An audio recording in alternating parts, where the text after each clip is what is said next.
लगातार हो रही बेमौसम बारिश ने पूरा पारिस्थितिक तंत्र को बदल डाला है।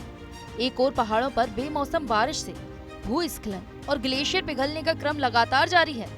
ऊपर से पहाड़ों पर बेतरतीब निर्माण और यात्रियों की बढ़ती संख्या का वजन से पहाड़ों का अस्तित्व संकट में आता जा रहा है। इसी बीच वैज्ञानिकों ने चेतावनी दी है कि यही स्थिति रही तो भविष्य में खतरा बढ़ जाएगा।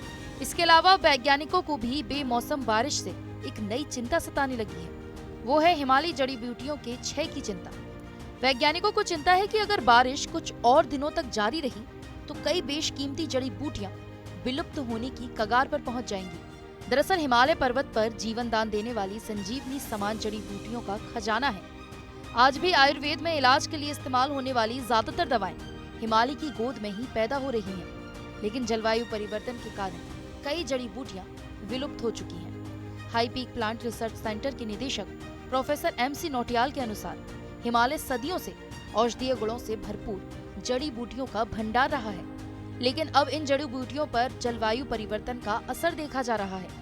मई के महीने में उच्च हिमालयी क्षेत्रों में हो रही बारिश और बर्फबारी औषधीय पौधों के लिए खतरे का संकेत है। वर्तमान में जो मौसम का जो चक्र है उसमें थोड़ा बहुत परिवर्तन देखने को मिल रहे हैं और ख़ास करके मई के महीने में जो बारिश हो रही है और इवन की बर्फ़बारी भी हो रही है और जो ओलावृष्टि हो रही है उससे जो है कि औषधीय पादपों को काफ़ी नुकसान हो रहा है, क्योंकि उच्च हिमालय में जो तापमान रहता है 6 महीने काफ़ी वहाँ पे ठंडा रहता है और अप्रैल के बाद मई जून में वहाँ पे तापमान बढ़ जाता है।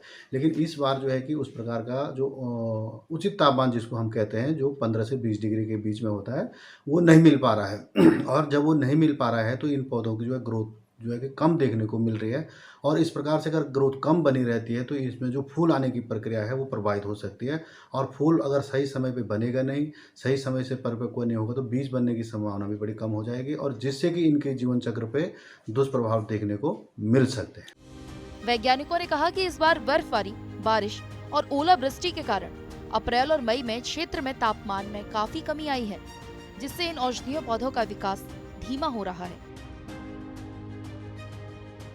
ग्लोबल वार्मिंग एक फिनोमिना है जो कि दुनिया में काफ़ी पिछले कई सालों से उसके असर देखे जा रहे हैं। ग्लोबल वार्मिंग मतलब एटमॉस्फेयर का टेम्परेचर बढ़ रहा है और वो हो सकता है कि CO2 लेवल बढ़ने से है, जो ये ग्रीन हाउस गैसेस हैं उनकी वजह से और जो HCl गैसेस हैं उनकी वजह से ये सारी गर्मी जो है ट्रैप हो रही है एटमॉस्फेयर में और उसकी वजह से टेम्परेचर में बड़े फ्लक्चुएशंस आ रहे हैं।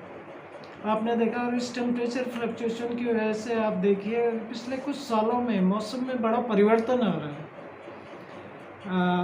गर्मियों में कहीं बाढ़ आ जा रही है, जाड़ों में कहीं बहुत ज़्यादा बारिश हो जा रही है ना, तो कहीं तूफान आ रहे हैं, कहीं आंधी आ रही है, कहीं थंडर स्टॉर्म, इवन कि अमेरिका में आप देखिए ये सब हो रहा है। जहाँ तक हिमालय की बात है, हिमालय में हम लोग रह रहे हैं, हिमालय में काम कर रहे हैं, तो हिमालय में भी ग्लोबल वार्मिंग का बड़ा असर आया है और उसकी वजह से हम जो परिवर्तन देख रहे हैं, जो पेड़ पौधों की फिनोलॉजी होती है, जीवन चक्र होता है, उस पर बड़ा असर पड़ रहा है कि कभी मैंने देखा है कि कभी फ्रूटिंग साल में 2 बार हो जा रही है।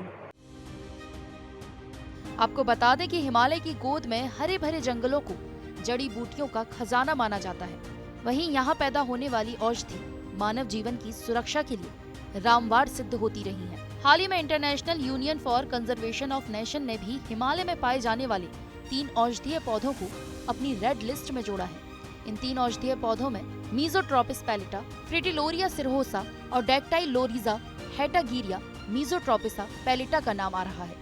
एक आर्टिकल में आपको बताएंगे कि ये जड़ी बूटियां इंसान की सेहत के लिए कितनी जरूरी है।